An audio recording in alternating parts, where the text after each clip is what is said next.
Maganda nun. Ang ganda ng kaliwa nun. Tumama talaga sa kalaban.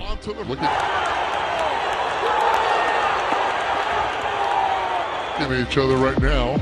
Oh, Navarro wobbly and both. Magandang araw mga boxing fans at welcome back sa Boxingville TV. Isa na namang bagong laban ng Pinoy ang aking ibabahagi sa inyo. Pinoy boxer na animoy may kasing galing ng head movement ni Canelo Alvarez at kaliwa na sure win kapag tumama. Ito ang laban ni MJ Bo o mas kilala sa tawag na Bonifacio. Nakalaban niya dito si George Navarro. Umpisa ng mga boxing ng unang round, ang kalaban dito ay may taas na 5'9". Samantalang itong ating kababayan ay meron lamang taas na 5'4". Makikita natin dito mga boxing na umaalalay lang suntok si kabayan. We know very well, boxing fans love him, Jose Jesus Soto Caras. So Soto Caras, he had some bra for the ring of 8-3-1.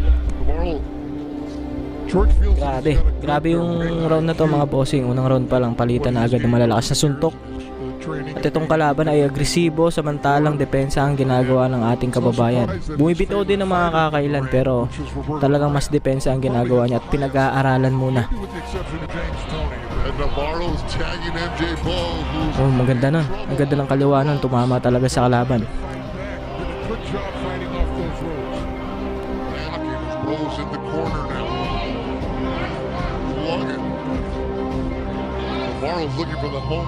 Ang ating Pinoy dito ay si MJ Bonifacio na may kartada na 9 wins with 5 knockouts mga bossing.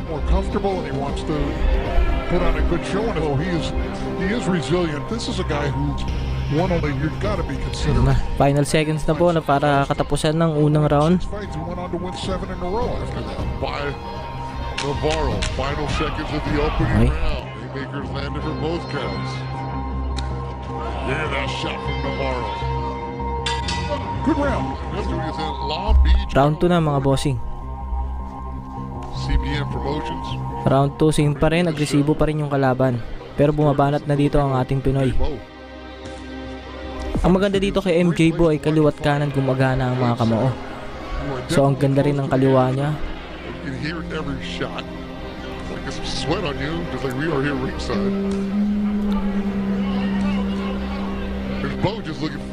Ang kartada naman nito ni George Navarro ay meron itong 11 wins with 8 knockouts mga bossing. So ginanap ang laban nila mga bossing mismo dito sa baluarte ng kalaban dito sa California. Halfway through the second round. So dala-dala na naman ng ating kababayan ang bandera ng Pilipinas dito sa baluarte ng kalaban.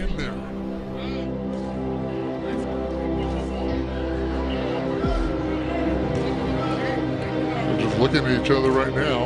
Oh, Navarro. Ang ganda nun mga bossing, tinamaan na payakap yung kalaban. Navarro's legs betrayed him there. You saw the effect that the punch had on him, but he's fighting right back. Jay Bo off the ropes. Looks completely different. They're getting excited in Bo's corner too. Ito ang patapos ng second round mga bossing. Round 3 mga bossing.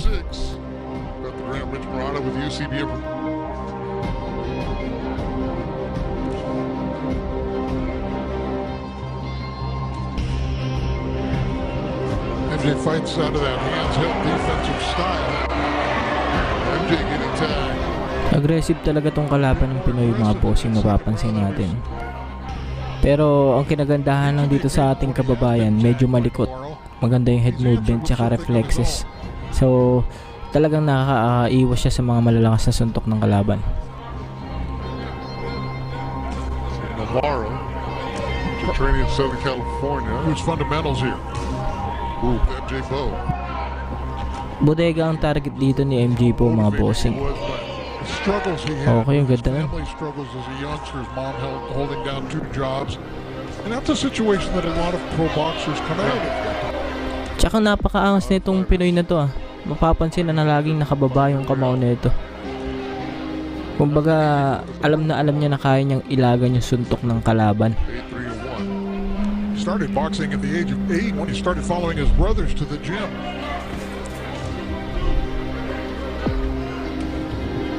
MJ Bo. Grabe, nakakatakot yung kanan nun. Navarro usually sees it kind of takes a long time to get there. Aggressive talaga tong kalaban. Talagang dinidikdik niya yung Pinoy. MJ Bo. Pero nakakapag-counter ng magandang kaliwa tong ating kababayan, mga bossing. Land a big shot, hopefully. Ito na mga bossing, patapos na ang pangatlong round. Okay. Tungo tayo sa round 4. Ito round 4 na to mga bossing. Rich Morano with you, George Navarro in the tougher than we expected against MJ Bo, the Filipino who's making his US debut.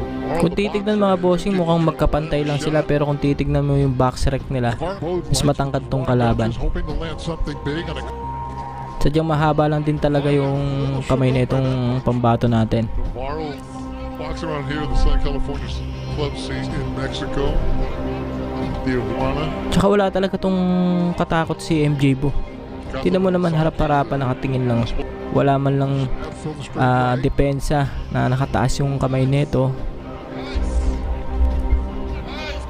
Talagang head movement lang panlaban niya. Kumbaga tansyan-tansya niya yung suntok ng kalaban kung aabot ba sa kanya. Ayun katulad nun ang ganda nun.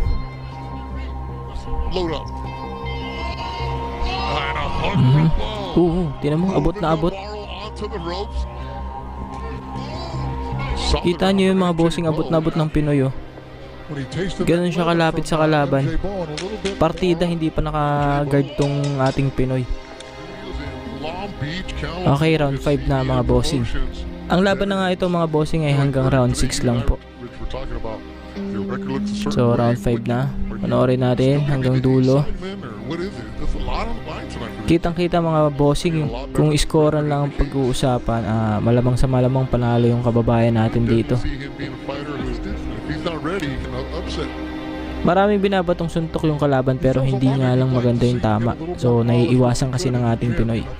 Pero itong ating kababayan natin, bihira nga lang sumuntok, pero tinatamaan din talaga yung kalaban. Hindi lang mukha tsaka bodega yung target dito ng ating Pinoy.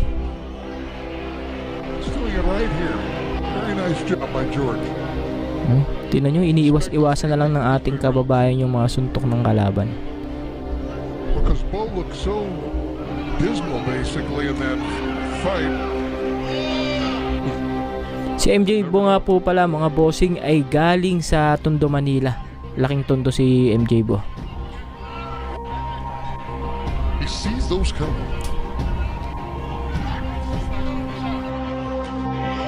And Bo lands a hook.